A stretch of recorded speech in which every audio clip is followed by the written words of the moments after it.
Welcome to NTD Evening News. Our top story tonight, the U.S. signals a shift in policy towards Israel.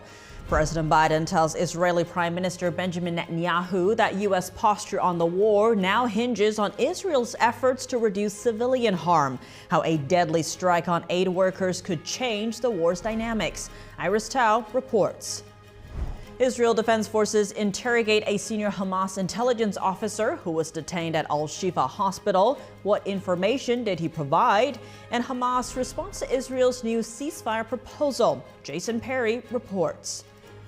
Will the U.S. increase its tariffs on China? Treasury Secretary Janet Yellen said it's a possibility. This as she just touched down in China today for the second time in less than a year. Jack Bradley has the update. In Fulton County, Judge Scott McAfee denies a Trump motion to dismiss the Georgia Rico case. Arlene Richards explains why the judge sided with the prosecution. A Texas National Guardsman allegedly smuggling an illegal immigrant. Arian Pastar has the video of his arrest after a high-speed chase and other immigration updates.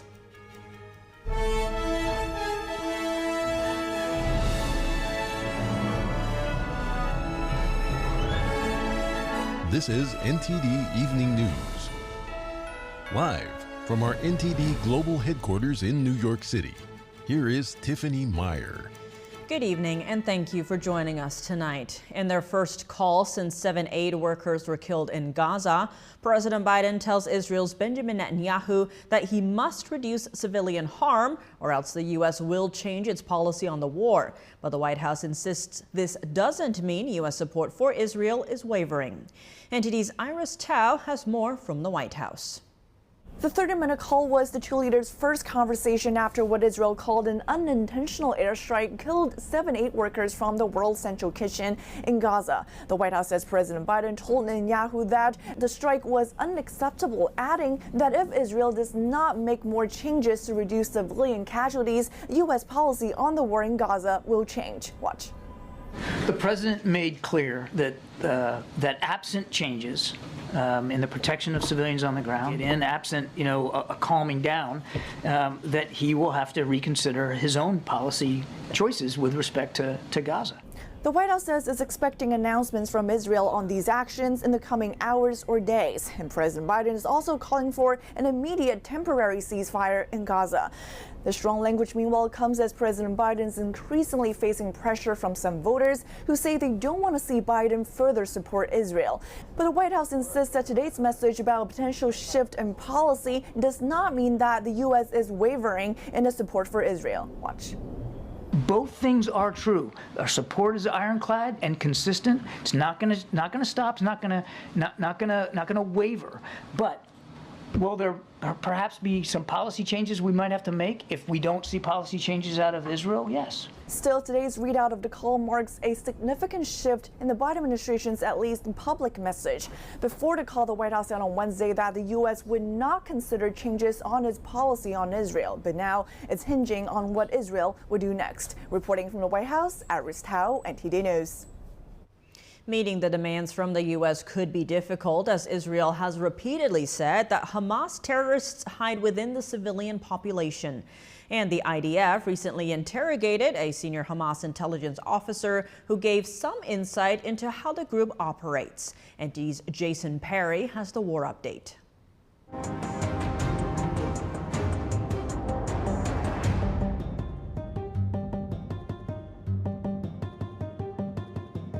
On Thursday, the IDF released video of these alleged terrorists in the Gaza Strip before blowing them up. The IDF also reported striking numerous terror targets in the Gaza Strip, including rocket launch posts and other terrorist infrastructure. A resident in Rafah on Thursday reacted to an apparent Israeli airstrike. What is happening to us is brutal and unimaginable to anyone, to bomb people while they are asleep in their homes. Many people also voiced concerns about the IDF's recent operations at Al-Shifa Hospital, including the World Health Organization, who said destroying Al-Shifa means ripping the heart out of the health system.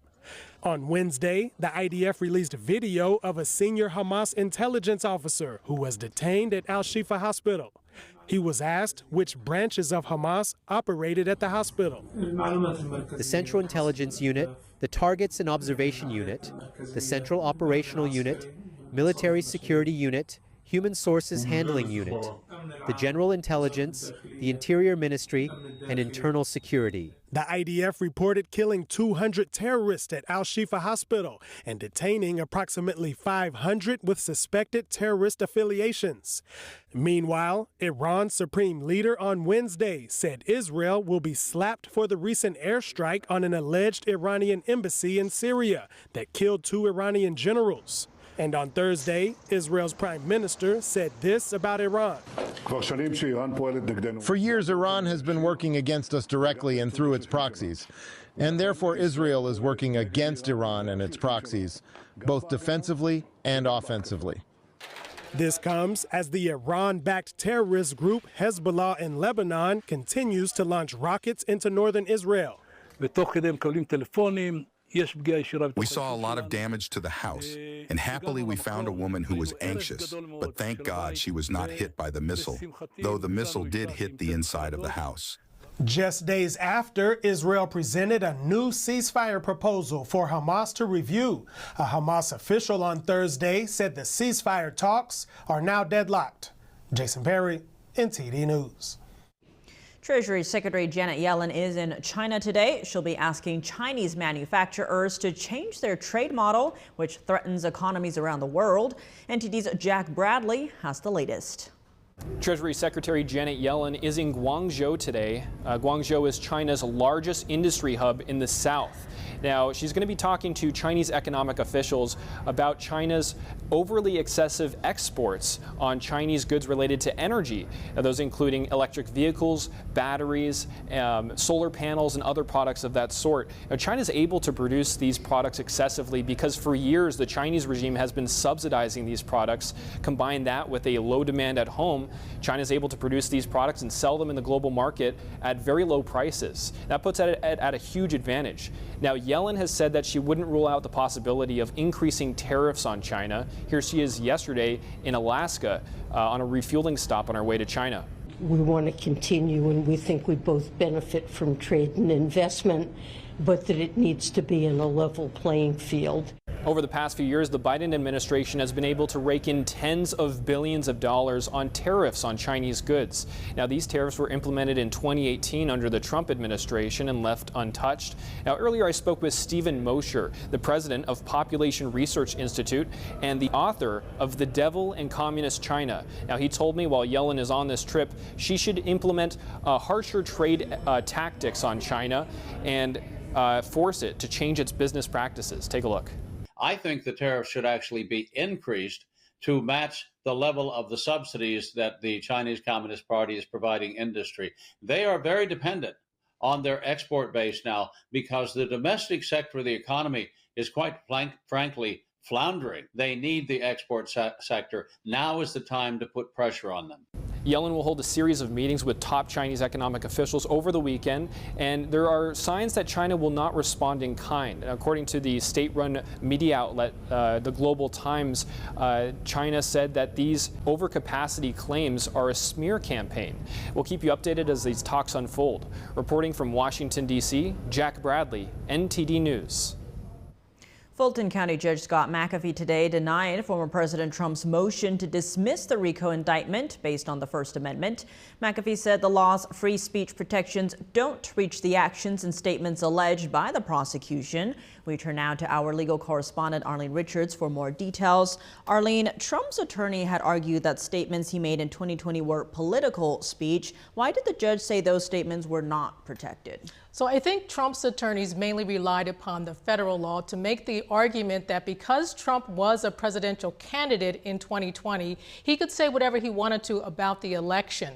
But the judge relied upon Georgia law, which says that if the speech is made in furtherance of criminal activity, then it is not protected. And he says here, like, this is the pre-trial now. We don't have much evidence to look at. So the only thing I can look at is the indictment itself. And according to the indictment, he knowingly and willfully made statements with the intent to commit criminal crimes, criminal activity. So for those reasons, he relied on the prosecution and voted in their favor. While staying with the Georgia case, District Attorney Fani Willis may soon be faced with challenges about her speech. What has she been up to lately? Well, according to CNN, several of these defendants are thinking about filing a motion to put a gag order on her because, Judge McAfee actually hinted in a previous order, the order about the disqualification, that she had made some statements that she should not have made publicly, and including bringing up the race card. And so these defendants are saying, she has made some comments recently at an event on Friday about the case itself, and she has also talked about race. And she said, I know I'm not supposed to be talking about race, or I know that people don't want me to talk about race, but I'm going to talk about it anyway. Now, there are some defendants who say maybe we shouldn't move too fast because we're trying to appeal this disqualification order. And if we move too fast and try to get a gag order against her, that could affect the appeal review. And also some of the defendants are a little bit concerned because they say if we try and get this gag order against her, she could probably do the same thing to some of the defendants. So it's on the fence right now. We'll see what happens with that. And Trump actually lost another motion to dismiss, this time in the classified documents case. What did the judge say in that case? Well, that was on the motion to dismiss the case because they are saying that the defense or the prosecution had not used the proper law. They used the Espionage Act and they should have used the Presidential Records Act. And of course, this is a hot button issue for Jack Smith, the prosecutor, who says, I'm not talking about the Presidential Records Act in my indictment because that doesn't apply. I'm talking about the Espionage Act, and that's all I want to apply. And so the judge here is kind of saying the same thing that Judge McAfee said. It's too premature, it's pre-trial, we don't have any defense evidence right now, and if I just look at the indictment, there's nothing in there about the Presidential Records Act. Now, she did say that they could raise this issue again later on after the trial starts, but right now it's too soon. Arlene, thanks for those updates. You're welcome. Former Justice Department official Jeffrey Clark could be disbarred. A D.C. disciplinary panel today ruling he violated attorney ethics rules over his involvement in the 2020 presidential election. Clark was an assistant attorney general under the Trump administration. In December 2020, he reportedly proposed sending a letter to GOP state legislators asking them to review the election results. The committee did not say which rule Clark violated, but the former DOJ official faced 2 disciplinary charges, one related to what they called dishonest conduct and another for allegedly trying to interfere with the administration of justice. Today's ruling is preliminary and non-binding. The case will eventually move to the D.C. Court of Appeals. A Texas National Guardsman is under arrest after allegedly smuggling an illegal immigrant. This as a judge changes the way Border Patrol has to handle certain border crossers. NTD's Arian Pazdar has a border update. Homeland Security now has to provide housing to more illegal immigrants who are still minors. A federal district judge says that the department is now also responsible for those kids who haven't been processed by Border Patrol yet. This decision comes after open air sites popped up along the border. Migrants cross into the U.S. illegally, but then have to wait for Border Patrol to pick them up. This can take days depending on the location and depending on how many people are entering at that time. And in related news, the Kinney County Sheriff's Office in Texas recorded this video, which was exclusively obtained by Newsmax. It shows the body cam footage of the minutes after a high-speed chase in Texas. Multiple reports say a National Guardsman attempted smuggling an illegal immigrant. Savion Johnson has now been booked and remains in custody. A spokesman for the county says it's not uncommon for people from unexpected backgrounds to get caught up in cartel crime, saying over the last 3 years the county has seen priests, teachers, other servicemen and women, and at least one attorney getting caught trafficking. And lastly, Florida Governor Ron DeSantis now commenting on an immigration program by the Biden administration. It's an illegal program. They're bringing people in who don't have a right to be in this country. It allows immigrants to fly directly into the U.S. A report this week found that over 80% of those flights land in Florida.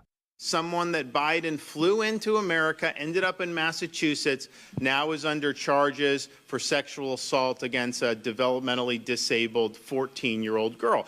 DeSantis added that the state has not noticed a sudden uptick in immigrants arriving in Florida. He says they might land in Florida, but then head to sanctuary cities like New York or Chicago. Arian Pazdar, NTD News. Welcome back. I'm Tiffany Meyer. In Los Angeles, burglars were able to steal as much as $30 million from a money storage facility. It's one of the biggest cash heists in the city's history. Law enforcement said the burglary happened on Easter Sunday night at an unnamed facility in the San Fernando Valley. The money storage facility is managed by Garda World, a private security firm that handles cash from businesses across the region. Burglars reportedly gained access to the building and entered the vault without setting off the alarms. The heist was not discovered until Monday. Both the FBI and the LA Police Department are investigating, but they haven't shared any other details. Investigators say this was likely done by a sophisticated group, and they're looking into whether the group had inside knowledge of the facility. Speaking of crime, the state of Oregon recently reversed course on its drug policy and made a drug possession a crime once again. Joining me now to discuss the best approach to the drug crisis is Ben Court. He's a science advisor for smart approaches to marijuana and author of Weed Incorporated, The Truth About the Pot Lobby. Ben Court, thank you so much for joining us. Great to have you on the show. My pleasure. Thanks for having me. Now, to begin, Oregon is reversing course, ending its drug decriminalization experiment after seeing an explosion in fentanyl use in the state. Now, what lessons can we take away from what happened in Oregon? Well, I think it's very simple. This is your classic example of the dog who finally catches the car. For many years, groups like the Drug Policy Alliance have advocated for policies like this, while many of us sat on the sidelines saying this would be a tragic mistake if you did this. And they went ahead and tried it, and less than 2 years later, we're in this spot where everybody now realizes this was a failed experiment at best. The problem with even referring to this as a failed experiment is the collateral damage has been realized and lost human life. Indeed. And now the new legislation proposed in Oregon will address the legal and penal aspects of substance abuse. The Oregon House Democrats are responding to the legislation, noting it is a response to, quote, the crisis unfolding in Oregon streets. Now, what needs to be done when it comes to actually helping people who are struggling with substance abuse? Drug policy is such a complex subject. I was recently in Oregon. I was there at the end of the year last year and have never seen anything like that. While many of our cities have really given way to a lot of lawlessness when it comes to the way that drugs are handled, I've never seen anything like downtown Portland. And the primary reason was because they stopped with any sort of consequences and they did not insert any sort of assistance. So as a recovering drug addict myself and somebody who spends all day working with recovering drug addicts, we usually really need a carrot and a stick. If it wasn't for the judicial system and its involvement in my life, I absolutely wouldn't be around today. What this policy needs is to take a much more thoughtful approach to what it looks like to not criminalize addiction, however, to not let people who do criminal things because of their addiction continue to get away with them. We have to be there to meet people where they are, but as a dear friend of mine likes to say, and then not leave them there. And now on the other side of the country in New York City, they're taking a different approach after 2,500 illegal weed shops popped up in the city. That's compared to the 40 actual legal ones. Now, to combat this, lawmakers are considering revoking the licenses for tobacco and liquor in some shops that also sell weed illegally. The idea being that the stores wouldn't want to lose access to one of their best-selling products, tobacco or liquor. Now, what do you make of this proposal? Does it seem like a viable one? I don't believe it is, but at least it's an attempt in the right direction. What this is to me is further illustration of what happens when these laws go into effect without real actual thought into how they're going to play out. We don't have a state-by-state system in this country for regulating consumer goods. That's done at the federal level. So every time we put it on the state, where I am, Colorado, where New York is, and we say, and now you have to regulate this consumable, there simply isn't the infrastructure. The big problem I see at a glance with this proposed solution is that only the law-abiding stores are going to have concern. with it. The vast majority of stores, my understanding is, that have opened up in New York are completely illicit, and they're not just selling this in addition to other things. They're selling THC products totally illicitly, so they don't really have anything to lose because they don't have a license to sell liquor and or tobacco. And speaking of the different rules in each state, we just saw the Florida Supreme Court ruling that the state will vote whether there will be recreational marijuana use come November for the state. Now, Virginia, there's an effort there that was just vetoed by the governor. Given all these different stances, when it comes to, say, weed or other drugs, can legalization actually effectively help? It absolutely could if we had the intention of actually creating an infrastructure around these laws and then enforcing that infrastructure. What we have seen so far have been very, very shallow arguments that prey just on people's emotions in favor of, and folks will say things like, well, it hasn't worked perfectly in the past, so let's go this direction. And there's so much room to improve drug policy in this country and so many brilliant thinkers on the subject. However, we continue to oversimplify this complex issue into simple yes, no, up, down. And Florida and Virginia both are just perfect examples of this. The reason Florida didn't qualify was because of the antitrust and monopoly concerns that everybody had. The one huge multinational corporation that got it on the ballot stands to have a monopoly. And Virginia has had decriminalized cannabis for quite some time now. They just wanted to avoid opening up the Pandora's box of unencumbered and really unregulated retail like the rest of the country sees. Ben Court, thank you so much for your time. My pleasure. Business bankruptcies could hit a new record high. Bloomberg data shows this week had one of the most corporate bankruptcies on record in a 3-day period.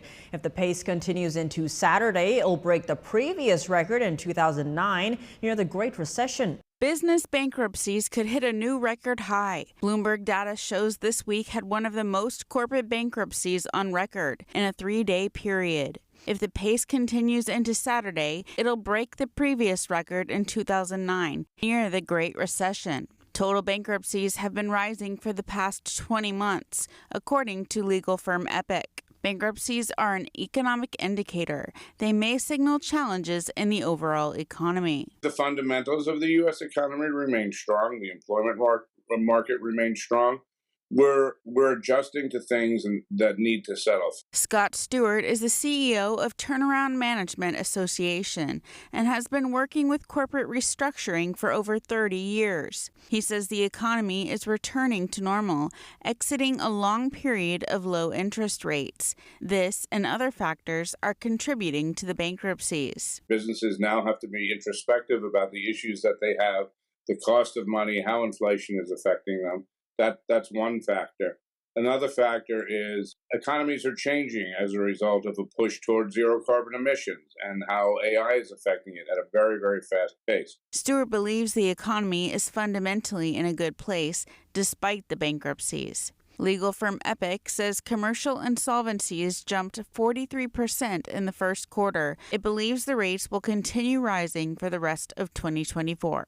Virginia Gibson, NTD News.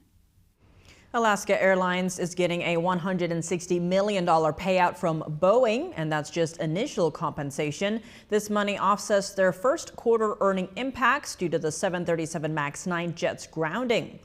In January, an Alaska Airlines 737 MAX 9 jet suffered a cabin panel blowout mid-flight, prompting U.S. authorities to ground 171 of those jets for safety checks. This impacted Alaska and United Airlines production slowdowns at Boeing, and supplier Spirit Aerosystems are affecting the airline industry's capacity to meet increasing travel demands. Alaska Airlines now faces delivery delays for the 47 Boeing aircraft that are planned over the next 2 years, while Airbus, another major aircraft supplier, is booked until the end of the decade. Welcome back. If you're just joining us now, here are some of today's top headlines. Fulton County Judge Scott McAfee denied former President Trump's motion to dismiss the Georgia Rico case. He said the First Amendment doesn't protect what Trump is accused of doing. A federal judge ruled that the Department of Homeland Security has to provide housing to illegal immigrant children, even if they haven't been processed by Border Patrol yet. And a Texas National Guardsman under arrest after allegedly smuggling an illegal immigrant. Treasury Secretary Janet Yellen arrived in China for 5 days of meetings with Chinese finance leaders and officials. She's expected to address China's overproduction of energy goods, especially electric vehicles, batteries, and solar panels. President Biden had his first phone call with Israeli Prime Minister Benjamin Netanyahu since the killing of 7 aid workers in Gaza. Biden warned that future U.S. support depends on Israel implementing new steps to protect civilians and aid workers. Netanyahu also met with a group of Republican lawmakers in Jerusalem earlier today. He warned that there will be enormous implications for U.S. security if Israel loses the war. Joining me now to discuss the latest developments in the Israel-Hamas war is retired Lieutenant Colonel Darren Gaub. He's an international military strategist. Darren Gaub, thank you so much for joining us. Great to have you back on the show. As always, great to join you. Thank you. Now, Israel, as well as U.S. troops who are serving in the Middle East, are bracing for a potential attack by Iran following the attack in Damascus. Now, how likely are we to see Iran launch an attack, or are we more likely to see more proxy wars? I would expect more of a proxy war expansion. Specifically, I mean, Hezbollah, maybe the Houthi rebels, but based on the fact that this is more Israel than anything else, then the U.S. is not necessarily specifically directly involved in that one. I would expect something along the lines of a Hezbollah being used. Iran's not necessarily going to want to put their fingerprints directly on this just yet. I would give it greater odds for Hezbollah. However, I would reserve the right to say that Iran has now seen their leadership directly attacked in Syria. They may look at this as a necessary action on their part to get more directly involved and more heavily involved as a nation. So, but I'm going to lean more towards proxies for now. And Israeli Prime Minister Benjamin Netanyahu said that this is a battle between not only Israel and Hamas, but I would say the axis of Iran, the terror axis of Iran, adding, and if we don't have a victory, this will have enormous implications for American security, for our common future, so we must win. Now, what do you make of that? How serious are the implications for American security in the region? Well, first of all, you've got the only democracy in the Middle East sitting in Israel. So that is a foothold for democracy that if it ceases to exist, the rest of the Middle East would just continue going down the road that it is with mostly totalitarian governments. Now, not all of them are like that. Some of them are more pragmatic. But our security concerns are aligned with the fact that we want to be aligned with Israel specifically and with democratic institutions as an example to the world. So I would give this a positive thing as far as our relationship with Israel. But if that were to suffer, or if Israel were to actually suffer a significant defeat, then clearly there would be American concerns that would be harmed in the process. Now, Israel has come under more fire after a strike killed 7 humanitarian aid workers, especially after the charity founder came out saying that Israel attacked the cars, quote, systematically. Now, Israel has rebuffed that, as well as other reports that says Israel uses AI to target different targets. Now, help us understand this. How do they use that? Well, first of all, let's assume that they're using AI. And I think Israel would generally say that that is an argument that may or may not be usable, because just because someone has claimed they are doesn't mean they are. However, just like the American intelligence systems, the Israeli intelligence systems rely on a series of reports from multiple different areas, human intelligence, technical, and other places, that all get fed into this system. And historically, what's happened inside those databases is that even in American intelligence systems, you're going to query a database, you're going to look for multiple sources and types of intelligence and try to paint a picture that says this target is a good target, the intelligence supporting us hitting it is good. Where AI would fall into that is it could speed up that process. by eliminating the human part of it that tends to slow it down some. But as Israel has claimed, which is most reasonable, is that despite of what comes out of that system, there's a human there that has to make the decision to engage that actual target. It's not just AI doing it on its own. To your point, the IDF did release a statement saying, contrary to claims, the IDF does not use an artificial intelligence system that identifies terrorist operatives or tries to predict whether a person is a terrorist. And then later on saying that the system your question refers to is not a system, but simply a database, similar to what you're saying. Now, we have seen that Russia and China have come out supporting Iran in what they call a retaliatory strike against Israel. But we saw no such statement following the October 7th massacre in Israel. Now, what is considered a lawful target based on international law? Well, let's start with the assumption that there is such a thing as international law that's enforceable. And I think having multiple years in combat myself, I'll tell you that international law kind of stops whenever you have national priorities and interests at heart. So let's go ahead with international law as an assumption that it's enforceable and say what is a legitimate target is a military type activity in a uniform conducting those types of military activities or specifically supporting military activities in the region. And so that's really all a lawful target is. And the hard part is in Gaza, nobody's really wearing uniforms for the most part. Everybody generally looks the same. To differentiate targets in a highly contested and highly compact but heavily populated area is extremely difficult on the best of days. So the fog of war and everything else that you can put into this makes it extremely difficult. And the fact that there hasn't been more of this, it's been a surprise to me. Israel has done extremely well. And then we have to remember that none of this would have happened or would even be necessary if Hamas had never attacked on October 7th in the first place. Darren, Gaub, thank you so much for your time. Thank you. The Biden administration is backing off on refilling America's emergency oil stockpile. President Biden began drawing down the reserve in 2021 to address soaring fuel prices. The Energy Department says the administration will no longer buy up to 3 million barrels of crude for a reserve site in Louisiana. The department says the shift comes amid rising prices at the gas pump. According to AAA, the national average climbed by 20 cents over the past month to $3.55. Prices have climbed over fears the war in the Middle East could escalate and disrupt oil supplies. NATO, the North Atlantic Treaty Organization, is celebrating its 75th anniversary, but continuing aid to Ukraine remains a divisive issue in the world's largest military alliance. Our Washington correspondent Luis Martinez has more on how these divisions are spilling over into American politics. Secretary General of NATO Jens Stoltenberg highlighted the benefits of the alliance for the United States and for Europe at the Supreme Headquarters Allied Powers Europe, also known as SHAPE, in the outskirts of Brussels, Belgium. To NATO, the United States has more friends and more allies than any other major power. I believe in America and Europe together in NATO. Member states have stressed that certain types of aid to Ukraine are a red line and that any attempt of crossing it will be faced with strong opposition. During the next 2 days of negotiations, Hungary will oppose any proposal that would lead to an escalation of the war in Ukraine, a direct threat of a world war, or proposals that foresee the emergence of a conflict between NATO and Russia.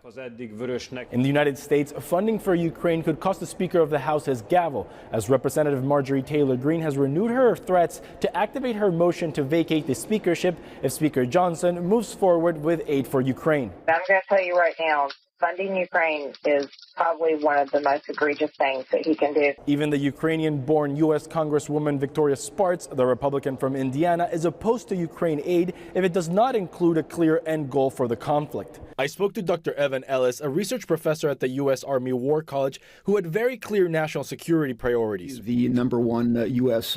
national security, as well as broader competitive challenge, is the People's Republic of China. Russia certainly couldn't do what it is doing now in Ukraine without China buying substantial amounts of its oil and foodstuffs and providing ways of getting out from under the SWIFT system.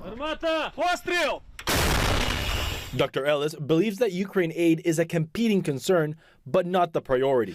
We can't continue to allow the level of uncontrolled and dysfunctionality with our border and border policies that we have now. So we need to fix these things. And yet at the same time, we also need to recognize that we are connected to a world.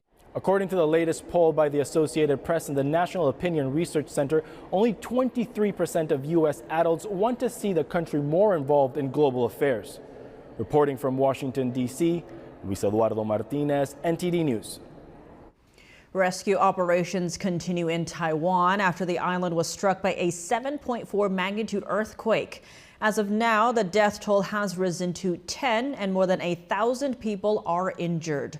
Officials said around 700 people are still trapped, with most of them stranded inside a poorly maintained hotel. The tremors were felt across Taiwan, making it the island's largest earthquake in a quarter century. The U.S. Geological Survey recorded about 30 aftershocks greater than magnitude 4. The agency added that more aftershocks as strong as magnitude 7 could happen in the days ahead. Welcome back. I'm Tiffany Meyer. A centrist group called No Labels is ditching plans to form a third-party presidential unity ticket. This comes after the group failed to find a candidate to lead its campaign in this year's election. No Labels spokesperson Marianne Martini confirmed the decision in a Thursday statement. She insisted Americans still want a unifying independent presidential option. However, she said No Labels stands by its commitment not to field a third-party ticket unless it could find candidates with a credible path to the White House. No such candidates have emerged this year, so Martini said the responsible thing to do is to stand down. Nebraska lawmakers are rejecting a change to the state's electoral vote. The move would have helped former President Trump in this year's presidential election.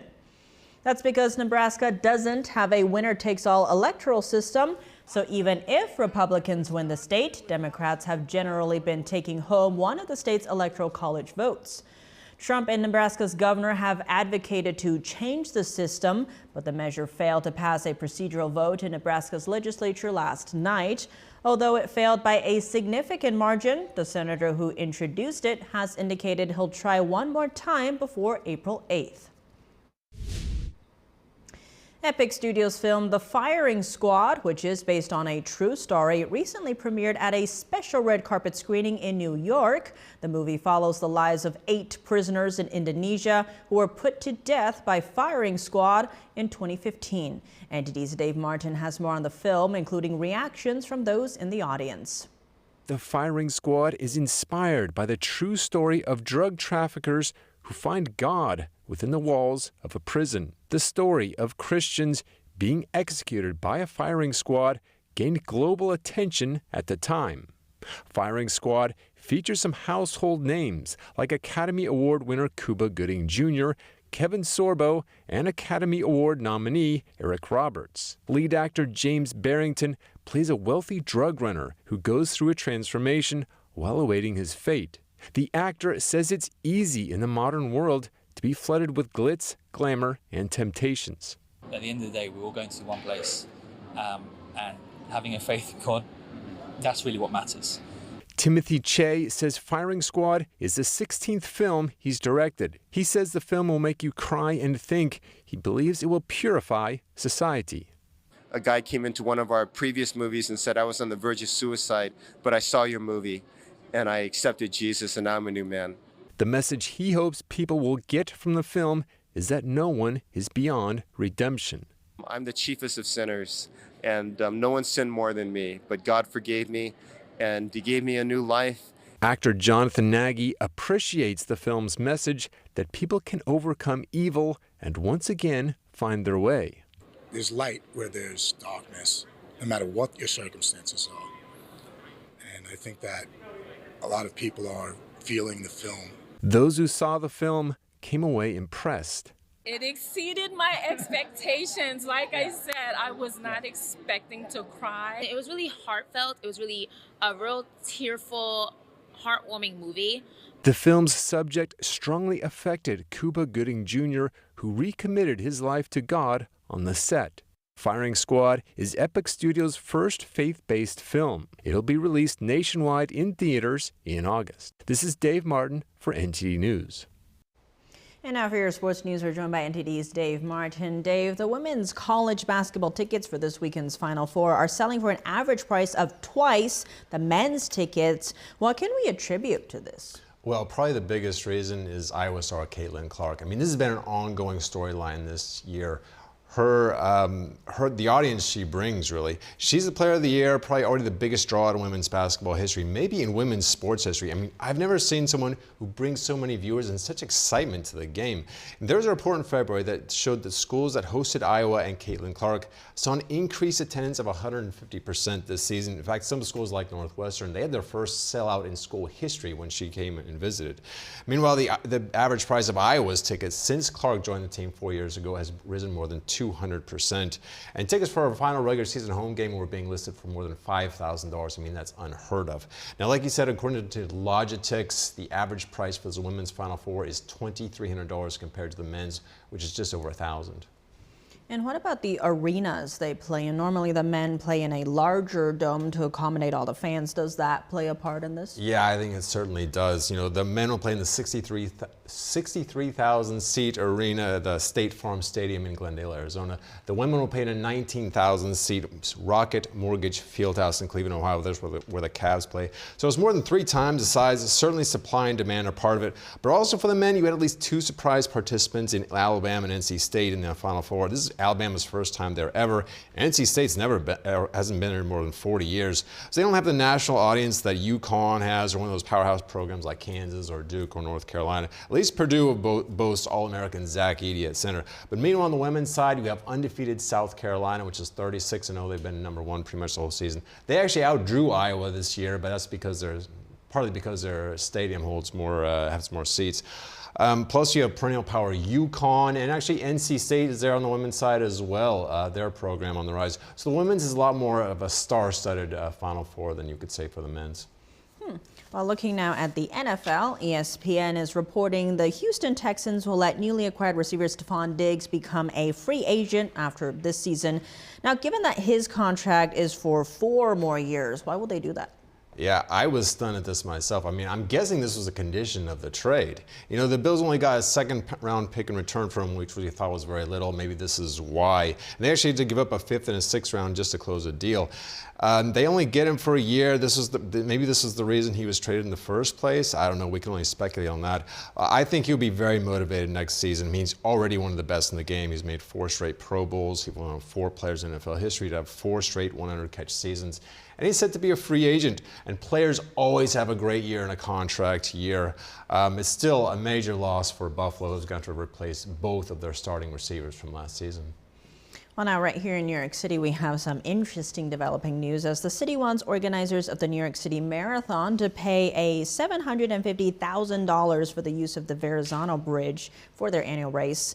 How did they come up with that number? You know, that's exactly what the organizers of the race, they're asking, you know.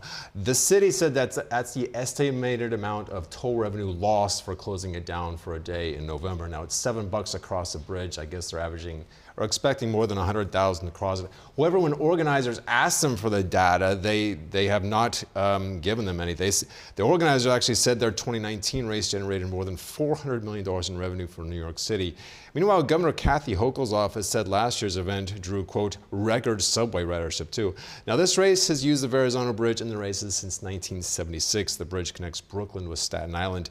And where they're at in negotiations is that the MTA will only allow use of one of their 2 levels if they don't get their $750,000. Kind of amazing. I mean, that in turn could create a logjam. There's more than 50,000 people running this event every single year. So hopefully they get this one figured out before the next one is in November. Well, Dave, as always, thanks for joining us. Thank you, Tiff. And that's all for today's news. For round-the-clock coverage, visit us at ntd.com or download our NTD app. Thanks for tuning in. I'm Tiffany Meyer. Good night.